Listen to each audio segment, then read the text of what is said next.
most people are having nearly twice as much protein in their diets as they need. I probably could count on the fingers of 0 hands the number of people who got fat by eating too much protein. And really, what it actually says in here is not even true.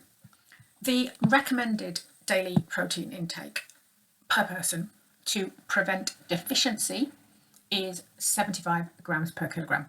I mean, firstly, personally, I'd rather aim for optimal health rather than just mere prevention of deficiency. But also, this number is population wide. It doesn't even take into account reduced rate of protein synthesis as we age, or any common medicines which block absorption, protein pump inhibitors for a start. The average UK woman, as of 2021, weighs 72.1 kilos, which is 159 pounds. So by those calculations, merely to prevent deficiency, she would need 54 grams of protein a day. Now, apparently the average population-wide intake is currently 67 grams. So, well, how is 67 grams almost twice 54 grams? I don't know, maybe I did maths wrong at school. But anyway, let's look at some real populations and the fairly typical food diary of an average person. Breakfast, a sachet of caramel coffee, a bit of a snack of an Alpen Light bar, a Tesco ham, cheese and pickle sandwich, and a pack of crisps and a Diet Coke for lunch.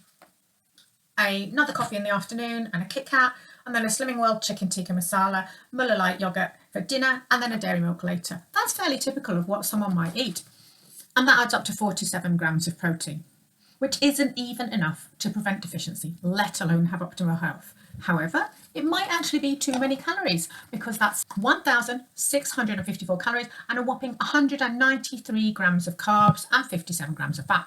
Now, you don't need a completely unnecessary, very expensive continuous glucose monitor to know that's a lot more carbs than the average person probably needs.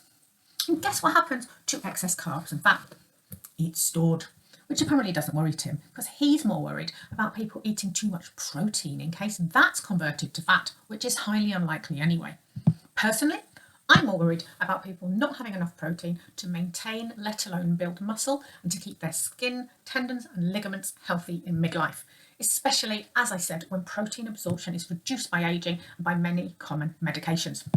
But additionally, research has shown that protein is more satiating than an equivalent number of calories from carbs and fats. So you stay fuller for longer, which is really helpful when you're trying not to overeat, and which is why if we increase the percentage of protein in someone's diet, they usually eat less. Plus, protein has the highest thermic effect of food.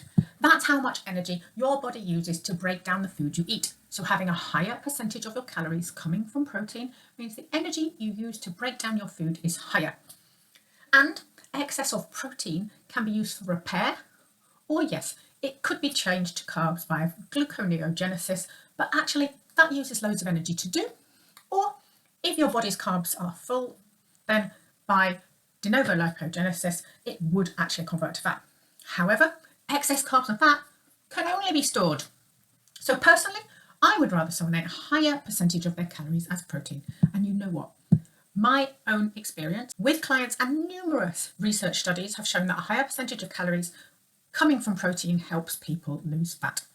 Sure, there are some companies, there are some products that are pushing protein as their selling point, and I do always encourage people to look at the nutritional content of what they are eating rather than paying attention to marketing.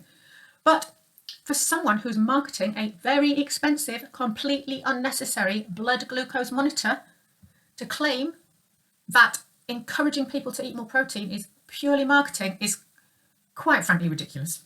If you have any questions, let me know.